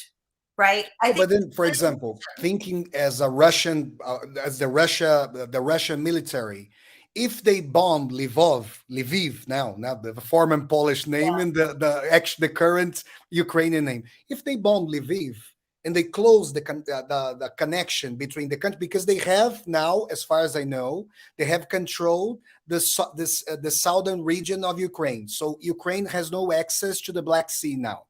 Russia has dominated this region. If they close the connection between Ukraine and Poland or Hungary, they won't receive weapons anymore. So they are going to asphyxiate. They're going to control Ukraine, step by step. So what could happen? That's the point. That's one point that makes me think. Now, I mean, this is a speculation that in some reasons, for example, the great powers, it's a chess game. So they know what could happen, and they make these movements. They don't know, Flavio. They don't know what's going to happen. Nobody knows for sure what anyone's going to do. We're dealing with human beings. You've read, Dostoevsky, you've read The Underground Man. I mean, human beings are not predictable. No, but I mean, in this, there is a huge difference between Ukrainian, you can say, for example, and I have read Western news saying that Russia military is terrible and stuff like this. But on the other hand, the difference between Ukrainian forces and Russian forces are huge. It would be like America and Brazil or Venezuela and stuff like this. This is enormous, the difference.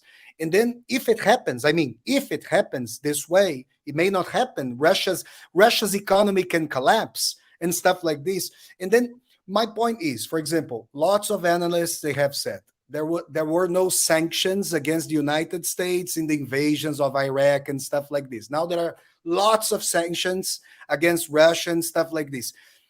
I think they have calculated, and that's why this treaty between Russia and China is so important for Vladimir Putin, because then when Western companies leave Russia, China is going to have like 160 million people as a Russian market. Yeah. Don't you think this connection is to speed up, to accelerate a possibility of using yuan, the Chinese currency, in a Pacific power movement? What do you think about that? Well, but Putin didn't need to invade Ukraine in order to speed up the alliance with China. He didn't need to do that, right? That wasn't necessary at all. He could have chosen to switch his economy more over towards orientation to China. He didn't need to get sanctions imposed on the Russian economy in order to do that. It wasn't necessary.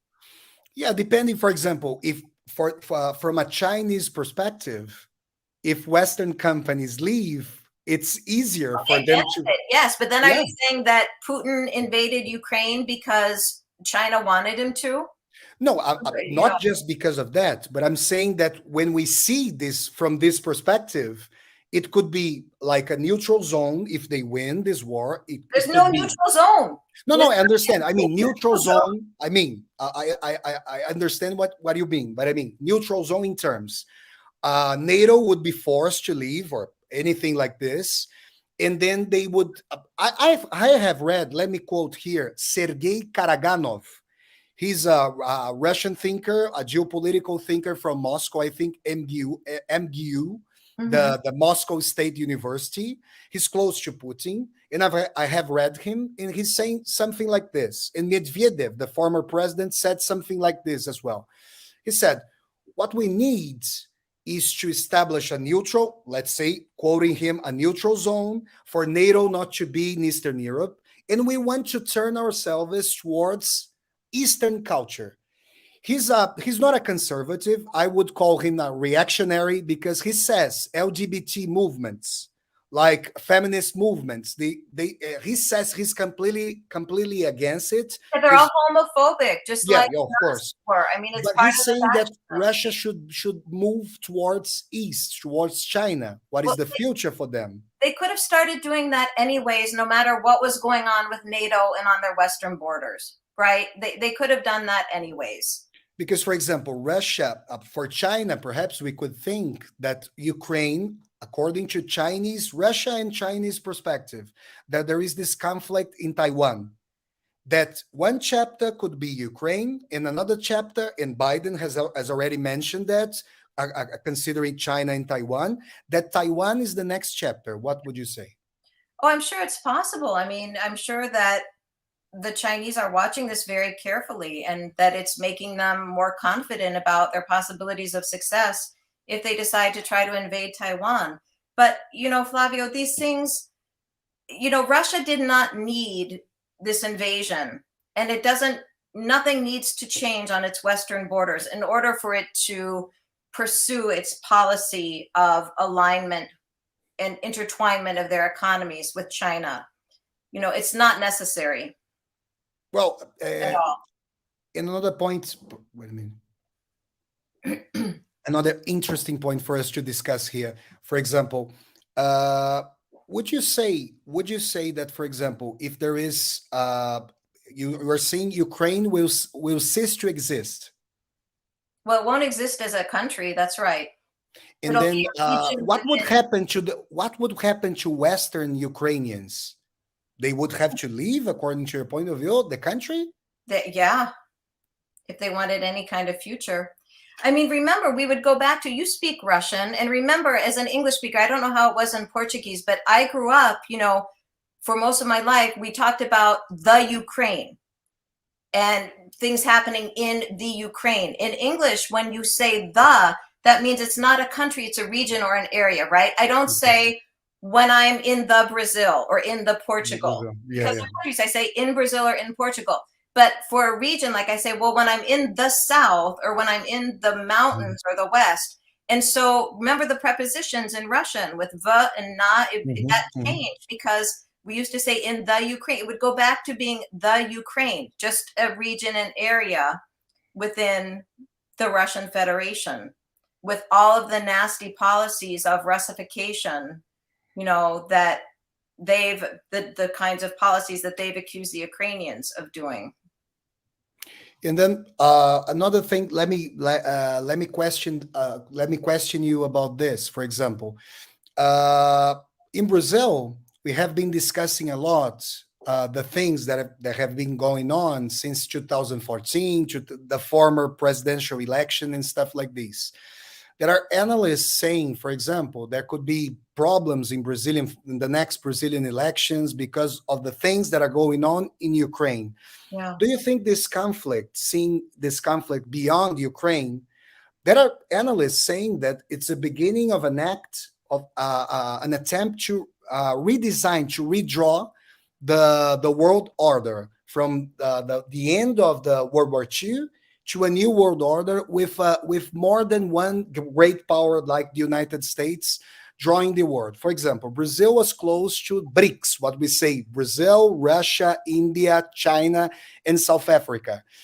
For example, some leftists in Brazil, they consider that there is American imperialism, that, for example, Barack Obama admitted that the NSA, the National Security Agency, was spying on former Brazilian president Dilma Rousseff. It's admitted that they were spying on her because Brazil discovered oil.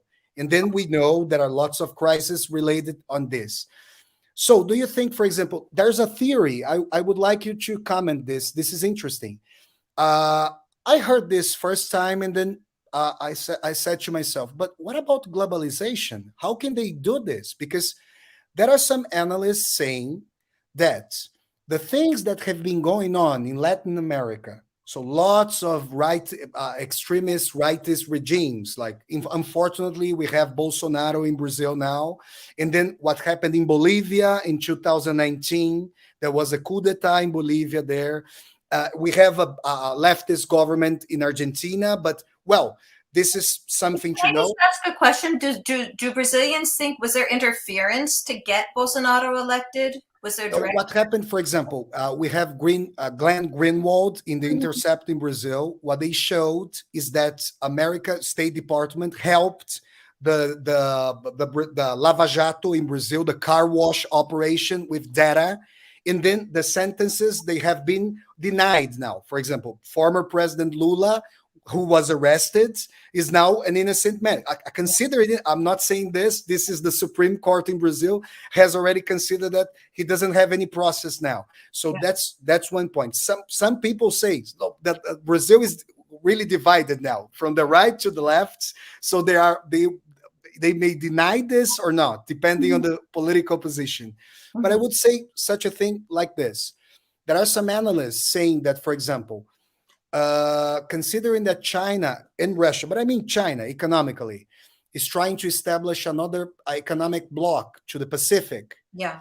And could American companies, like, I know China and America, they are completely economically intertwined, of course, but could they be like invited, let's use this word, to go to Latin America and leave China for the world to be divided in two blocks? One block is using dollar as the currency, and the other block using yuan as the new currency. Because, for example, one thing that makes me think that in one way these changes are calculated, it's because the international financial system belongs, let's say, is commanded by the United States.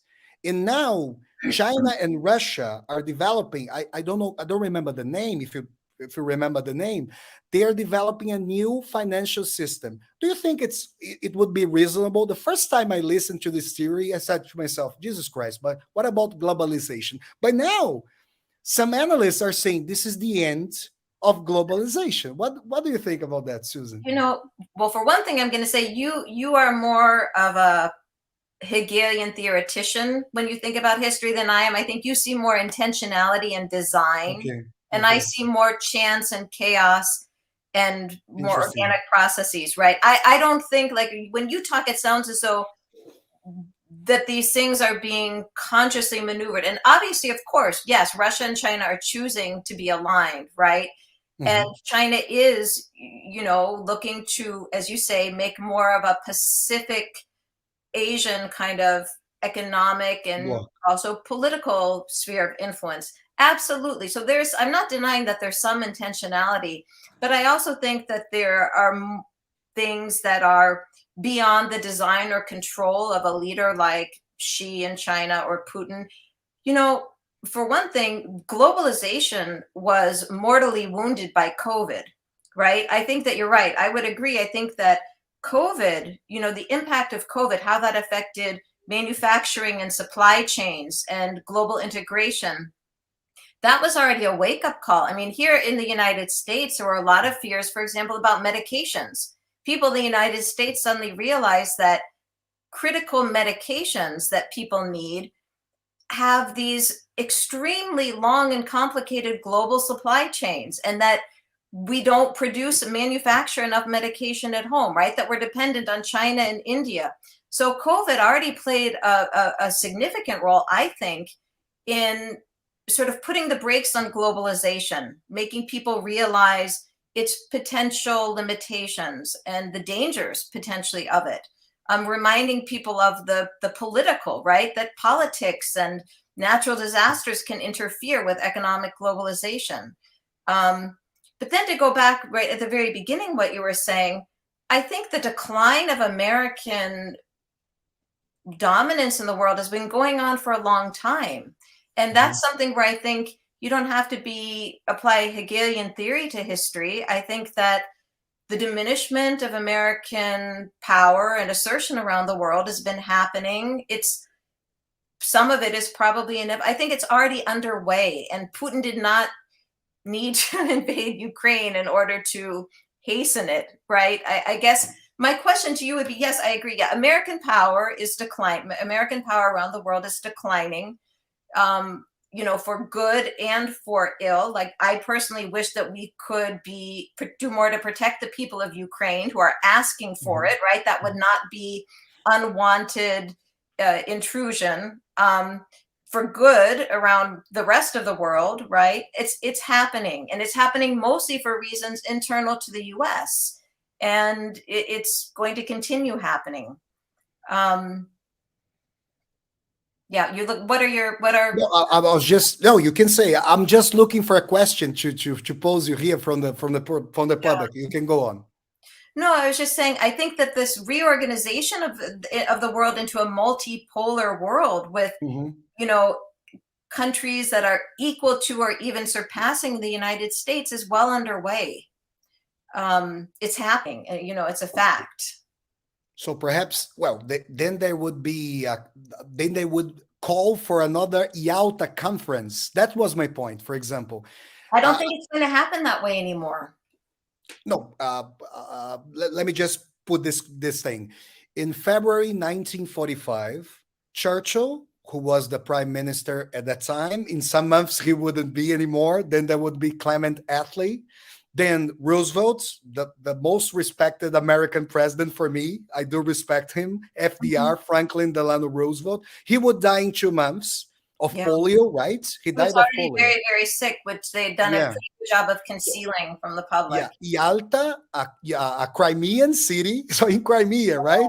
Very symbolic, this thing. Yeah. So Churchill, Roosevelt, and Stalin, for whom I totally disrespect, of course, they met at Yalta, in Yalta, and there was this conference. And for example, when Winston Churchill in 1946 gave this speech in the Missouri, an iron curtain has descended upon Nero from the Baltic to the Adriatic. I'm trying to to repeat his accent, but I mean, he knew that they had divided the world in spheres of influence. He knew. Actually, I read a biography, like it was, I think it was Ian Kershaw's book on Hitler, that in a napkin they would draw the borders of the Iron Curtain, and then Stalin would agree for Greece not to be with the East, to be with the West, and then they would draw it. So Yalta Conference worked, let's say, until 1991.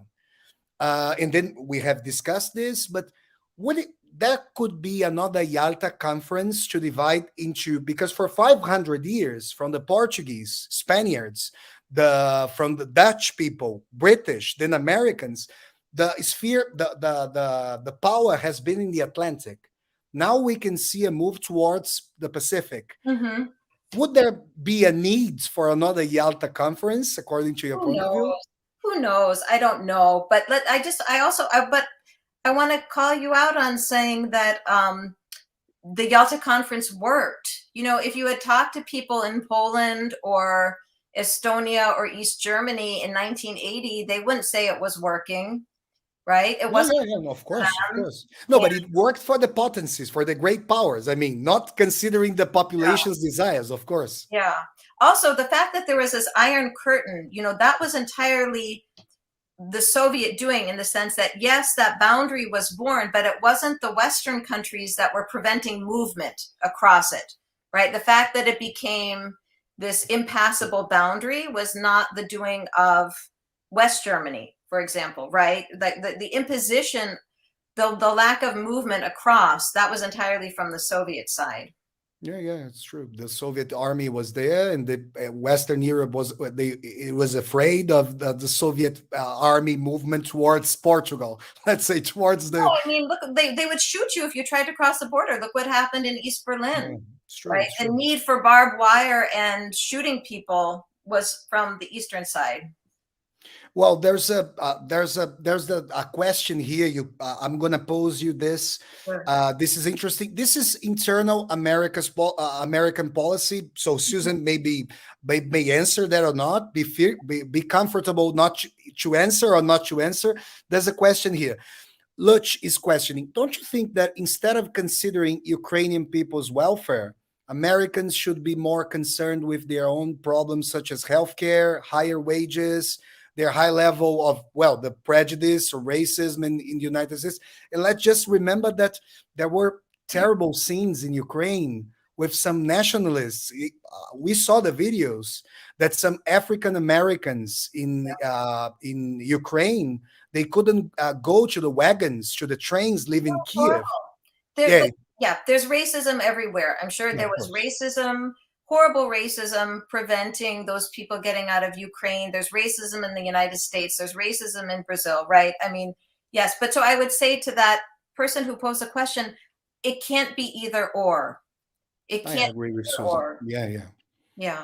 Well, in realpolitik, I mean, for America, because we have to realistically thinking, if America doesn't, I'm not standing for this, but if America doesn't do anything, the Chinese and the Russians will do it. So in realistic terms, there can be internal politics and foreign relationships. So Susan, is there anything you would like to add here? We've been discussing for almost 2 hours now, a very nice conversation. And for the public, these contradictions are really nice because they can have different point of view.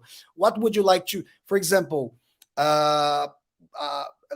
this week, there has been some movements, some gains in terms of Russian military in the south of Ukraine. I think Mariupol has been taken. They have admitted that Mariupol has been taken by the Russian forces. So what are your projections for the next movements of this war? You have said that about what NATO should do, but how do you see that? I don't know. I'm not going to, offer any speculations on what happens militarily or what happens. I've said enough. I'd be curious to hear more from the listeners, but I will say I'd like to end on saying what I would like to happen, what I think the best possible case scenario would be, what I want to happen. And it's not impossible. I'm not saying it's likely. It may be the least likely outcome, but it's not impossible. And it's what I would like to see. What I would like to see is that before many more people in Ukraine die or are forced to become refugees, I would like to see again, going back to the beginning of this session, the horrible, greedy, oppressive, oligarchic regime of Putin overthrown. I would like to see the Russian people, gain the government and the society that they deserve. I mean, why can't we have a President Navalny? I mean, we could imagine the best possible case scenario is that this leads to a very different Russia, one with who knows what it would look like. I'm not going to be an imperialist and say what I think they should do, but Navalny is someone that I respect, and I'm sure that there are many, many capable Russians. I follow Lyubov Sobol. She's a very brave dissident. I would like to see a new government in Russia. There's a question here I'm going to bring you. Then there is another question of mine for you, but let me bring this question for you. Well, for a new Yalta conference to happen, the agreement would have to happen after the war. So as a fait accompli, as something that had already happened. In the case you suggested, Flavio, such a deal would be a new Berlin Congress, which happened in a peacetime. What do you think, Susan? Yeah. No, I don't know what to say. Yeah, I mean, I would rather have this war stop. I don't want to see any kind of conference like that because they're all exercises in imperialism. Okay. Right? Let me ask you one question. That is something that I heard both in Beijing when I was in China and in Russia. And I want to question Susan about that. Because, for example, I know personally what Susan thinks about Francis Fukuyama, but I'll have to question her for her to say to us. But you see, the West, after 1991, there is the single American domination around the world. And we all know that Francis Fukuyama wrote that the universal American values of economic liberalism and liberal democracy would dominate, what would be around the world, would be spread around the world. And I have heard like Chinese thinkers and Russian thinkers like Alexander, I totally disagree with them, but you mean I have to say that because sometimes you are quoting a thinker and people would think you agree with them. Of course not, but just to be clear here. But they think this is also imperialism from the American side, and they think they should have the right to determine their destinies. And there's a point here. We know American history in the expansion towards the West, where Susan has a beautiful family there back in San Francisco. For me, the most beautiful American city I've been to. It's a beautiful city in the Pacific. Yeah. But you see, there are horrors. Well, any country, if we call history, there would be massacres and stuff like this. But, well, what I'm saying is there's just one language in the United States. There are lots of religions, but well, you could say it's a major Christian country. There are actually a lot of languages in the United States, and we do not have an official language. You don't in Constitution? No. But I mean, I know. I think you know where I'm going to go to. But well, see, some Russian thinkers and Chinese thinkers, for example, Mandarin, the Chinese official language, let's say, it's one of 50 languages in China. And there are movements that want to separate themselves from China.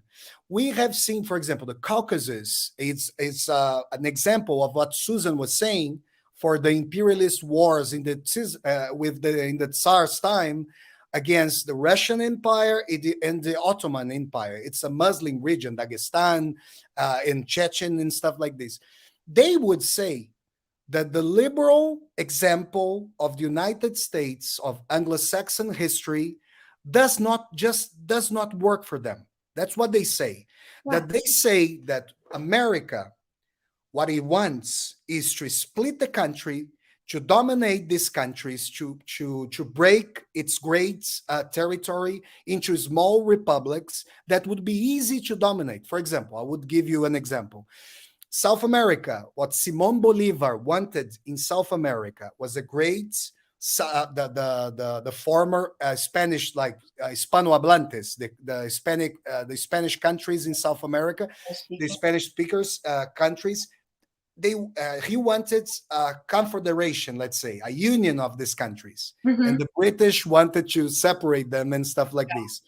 So they would say this. So then they would say that this model coming from the United States is a model not for a liberal democracy, but for the split, for the domination of these countries. What would you say about what they say internally? Well, you started out a little differently.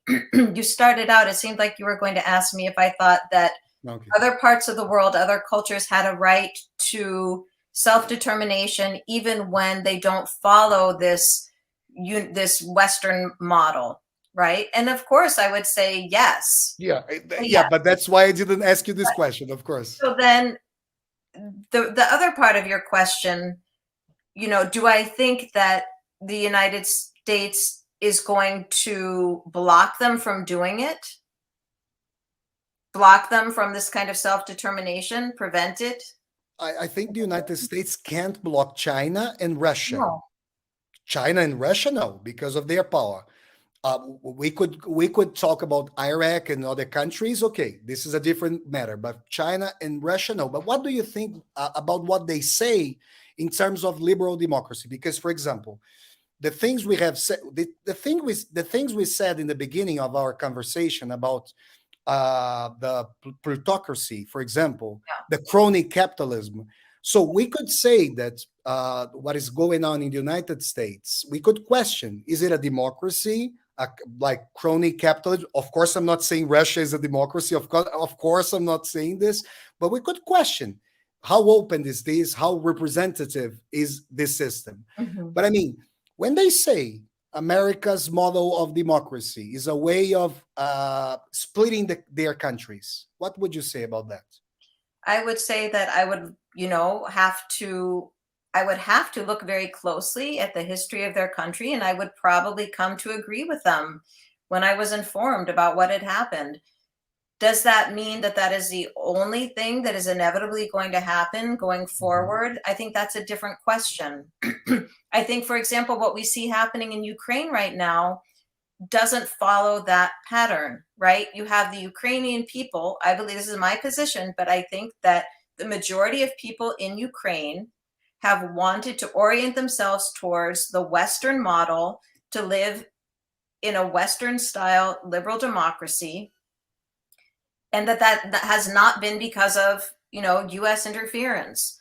So I don't think that it happens inevitably everywhere. And I don't think that, I know what you're getting at, which is that there is no substance to ideas about liberal democracy. It's always only a cover for economic exploitation and political. Yeah, unfortunately. And by the way, for example, when Vladimir Putin says that in Russia, he means, okay, so if America's model of liberal democracy is domination, then you have to look at my regime of ruling the country, because then we could maintain our national sovereignty. That's what he says. So he uses that in a double standard way. But history doesn't support him, because look what happened after World War II and Yalta. Look what Russia did to the countries behind the Iron Curtain, oppression and exploitation. Did the U.S. treat those countries like France and Germany defeated Germany the same way? No. They're not equivalent. So the point I'm making, and this is something you and I often come up against, Flavio, in our discussions, is that while I acknowledge the horrific, kinds of interventions and aggressions against countries around the world done, through the neoliberal policies of the United States, I don't think that makes the United States and Russia equivalent. There are still gradations, right? There are gradations of ethics and morality. And the fact that neoliberalism has, caused some horrible invasions and occupations and so on, doesn't mean that the United States is equivalently compromised. Yeah, the point is, as a Latin American, and with the support of the United States for lots of coups d'etats, for example, in my continent or in Asia and stuff like this, it's very difficult. I mean, I really mean it. It's very difficult to see. It's very hypocritical when the United States talks about human rights, and we know what happened in Latin America and in Asia, in Indonesia, for example, with Suharto, the general there. It's very difficult.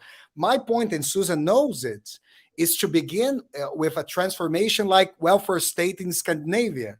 But as we know, for us to have Scandinavia, we have to have the third world. We gotta have the, for example, Exactly. and that's the point. But my point would be controlled capitalism with welfare states. I wouldn't say everything should be with the state. No, I would question this.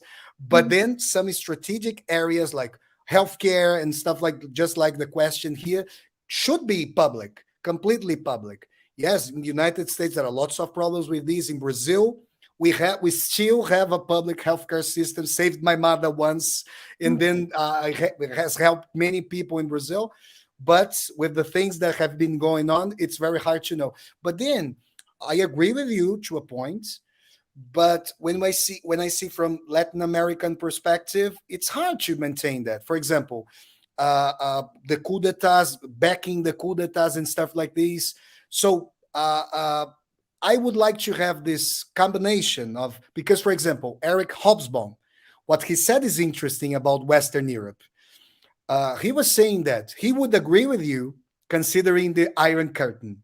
He would say it was horrible. Real socialism for these countries was horrible. But there's a different perspective from Hobsbawm. He would say that there was only a Marshall Plan in Western Europe because there was Soviet army and the Soviet Union in the East. Otherwise, capitalism would never reform itself. When we look at from a historical perspective, there was only New Deal, which I really admire in the United States. I've said I do admire FDR in in internal policies. There was only a New Deal because there was socialism. I mean, we have to look in a dialectical way. And then he was saying Marshall Plan was a way of maintaining capitalism with a very well organized working class and with the Soviet army there. So it's very hard for us to talk about Western Europe in an isolated way. So the world is not isolated. So the United States used Marshall Plan to, of course, to sell the goods from the American companies to Europe, of course, to help Europe overcome the destruction of World War II, but because there was a Soviet army there. Would you agree with Hobsbawm? What point is Hobsbawm making? He's making that there was only capitalism reformed itself and accepted in Western Europe welfare states because of the Soviet Union. We'll never know, right? We'll never know if he's right or not, because we'll never know what would have happened if the Soviet Union hadn't been there. So because, for example, after the Cuban Revolution in Latin America, what happened in Latin America were a lot of coups d'etats to prevent, let's say, using Henry Kissinger's vocabulary, to prevent these countries from the irresponsibility of socialism. That's what they did in Chile. So, I mean, Hobsbawm is saying Western Europe wouldn't have welfare states without the Soviet Union. That's what he's saying. We'll never know. We'll never know. But I think that, here I am going to say something strong, which is that the amount of money and resources pumped into Western Europe by the United States, I think was tremendous. Germany was defeated. Germany was defeated, but Germany was not treated with was not humiliated. Everything was done in order to rehabilitate Germany and to build it back up. And it was an enormous transfer of wealth from the United States to Europe. But would you admit, for example, that Germany and Japan, they are occupied, right? By for example, in Japan, there is a huge American base in Okinawa. And we know it's America's concern with both Russia and China for example? Would you accept this as a form of I imperialism? would say, well, at this point now, I would say let's go to Japan and Germany and ask those people how they feel about the American military presence and what they want to happen. Well, yeah, I would agree. Some Japanese, not the extremist ones, they would have their sovereignty went back again, not to have the bases there, but it's a good discussion. Susan, it's been a pleasure talking to you. I think I try to bring some questions here. I'm gonna send the questions for you. Lots of things. I have expected lots of Brazilians here asking about America, considering Latin America, of course, but then it's not our subject. I've brought this subject here for us to talk, but then I'm going to send you the questions. Would you like to say anything else to finalize, to make some points here? No, I've said enough. I think I would just like again to thank everyone. It was a pleasure talking, and I look forward to learning more about Latin America's experience of the United States. That's something where I'm very open to hearing those perspectives. I really I would say, for example, I've lived in the United States for 2 years with my friend Susan, working together with Susan in the United States. I would say there are many good aspects, and let me phrase this, let me stress this. I have absolutely nothing against America's population. Yes, I have good friends in the United States. What I mean is, of course, as a Latin American, knowing our history, it's very hard to stand for America's policies in our continent. And there are many good things in the United States. They don't go to Brazil. Our elites, economic elites, what they like is the conservative aspects of America's economy. Because there are good things, good protective things in the United States that could be used in Brazil, as an example, for example. So, and Brazil could be an example with the universal public health care to the United States, and things like this. So I would like to stress this, because after leaving the United States, I really know that many aspects, for example, what's the tax for rich people when they die in the United States? They have to pay a lot of money, a progressive tax, right? Tax or inheritance tax. Yeah. How much is that, Susan? Wait, don't you have to pay inheritance tax in Brazil? It's very low. Sometimes it's 4%. Four. It's more. I mean, of course, the really rich people, really they make foundations, people, right? Yeah, they have ways. I mean, there's whole industries of lawyers and accountants and advisors who teach them, show them how to do things with their money to avoid that as much as possible. Now, just tell me, for example, in Illinois, the state you live in, what's the percentage of this tax? The death tax? I don't know, because I haven't died. So but come on, it could be up to 40%, right? Yeah, 40. It's a graded scale, right? Depending on the amount of. Oh, I know that recently there was a lot of controversy around the threshold. There was a big difference. Like if the inheritance was, it used to be 5 million, and then it was raised to 10 million. So of course, all the people in that zone between 5 million and 10 million were really happy, right? So it was a benefit. It was a gift to those people. I have to look and see where it is now. But for example, this is an example of a good American policy that could be done in Brazil, a progressive measure for there is a redistribution of money, right? This would be a good, in my point of view, this would be a good measure to have social equality and social justice and stuff like this. So Susan, thank you very much for being here. The last thing I want to say is that, in the United States, we're very ignorant. People are very ignorant about history and about the world. And it's only getting worse with the generation of people looking at their phones. And I want to say that even though I went through a good public school system, people in the United States don't learn enough about Latin America and Latin American history. So it's really something where I'm Buenos Aires is our capital. So I'm really looking for. I want to say Spanish. that. Yeah. So I'm looking forward to learning more. So thank you.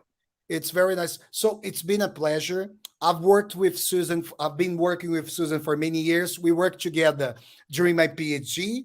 I learned a lot from Susan. And then let me tell you all that Susan went to Brazil in the end of 2015. She joined my exam, my PhD exam, which was made in English because Susan joined and then she could understand. But then another thing, if you go to cult, then I'll have to say this specific part in Portuguese. If you look for Revista Cult, in the end of 2015, I interviewed Susan for Cult magazine, and she talked about Dostoevsky being a fascist thinker in Europe. Susan, I'm going to invite you to come back to my channel to talk about Dostoevsky. If you could only say like 5 minutes, your an overview of your thoughts on Dostoevsky in this matter, because lots of people follow me here because of Dostoevsky. This would be really interesting to listen to. Just a small part. Dostoevsky is lucky that he died when he did. He died in January 1881, and for the sake of his legacy, it's a good thing that that happened, because later in 1881, you know, Tsar Alexander II was assassinated. His son Alexander III comes to the throne and becomes very repressive, takes Russia backwards. And it's also, there are outbursts of nationalism and anti-Semitism. And the sad thing is that Fyodor Mikhailovich Dostoevsky would have been on the wrong side, because he had proto-fascist tendencies, and they were, unfortunately, he was going in the wrong direction. He was becoming more and more fascist as time went on. And if he had been around later in the 1880s, I am afraid that it would be much more difficult for us to read the Brothers Karamazov and think, right? Yeah. So the timing worked out, not for him and his family, sadly, but for our ability to read Dostoevsky. However, it is still important that we study those elements of his work. And if your listeners want to look at it, the Diary of a Writer, which you, Flavio, have written about, Dostoevsky's Diary of a Writer, it's what he spent most of his time on in the 1870s. He started in 1873. Look at the editions. It's translated into Portuguese, right? Not entirely. This is a problem here in Brazil. There in Brazil. But I bet a lot of people could read it in English, or an English translation. Well, scholars, yeah, but the general public, no, I don't. Oh, it needs to be translated into Portuguese. That's what we'll talk about. Yeah. Yeah, this is very important. But then you can find this interview Susan gave me, and it was published in Cult magazine, December 2015, the end of the year, and it's very interesting because then Susan brings lots of contributions, because Dostoevsky and I belong to this team, considering his literary works, as a progressive thinker. Susan knows I've compared Dostoevsky with Hegel, for example, and stuff like this. But then there is a point in the Diary of a Writer, Jesus Christ, there are some texts you can't read. It's very hard to read because of the things Susan's saying, right?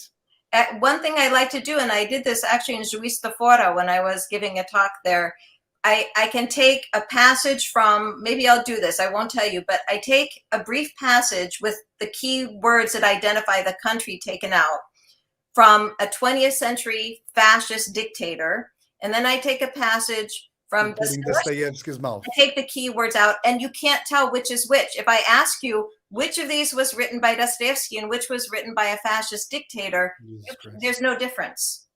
Horrible.